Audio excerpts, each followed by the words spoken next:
निर्मल जिला बासरा गोदावरी दरिया के शदीद तुग़यानी के सबब बासरा में एक बार फिर सैलाब का खतरा मंडरा रहा। बालाई इलाकों में होने वाली भारी बारिशों की वजह से गोदावरी दरिया खतरनाक शक्ल इख्तियार करते हुए घाटों तक पानी पहुंच गया।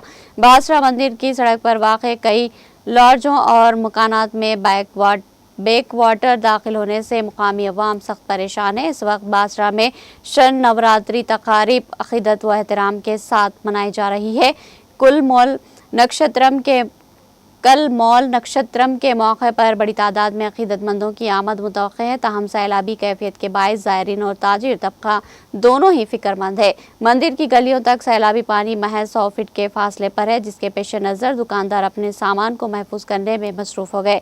गुज़िश्ता माह ही बासरा में सैलाबी सूरत हाल देखी गई थी और अब दोबारा गोदावरी के तुग़यानी के सबब क्वार्टर्स ज़ेर आब आ गए। पुष्कर घाट सैलाब में डूब जाने की वजह से दरिया स्नान में रुकावट पैदा हो गई। गंगा नीता आरती घाट पर भी पानी की सतह में इजाफा होने पर हुकाम चौकस हो गए। फिलवक्त कॉटेज में क़याम पजीर अक़ीदतमंदों को खाली करवा कर महफूज मकामात और बाज़ाबादकारी रिहायशी मराकज़ मुंतकिल किया जा रहा।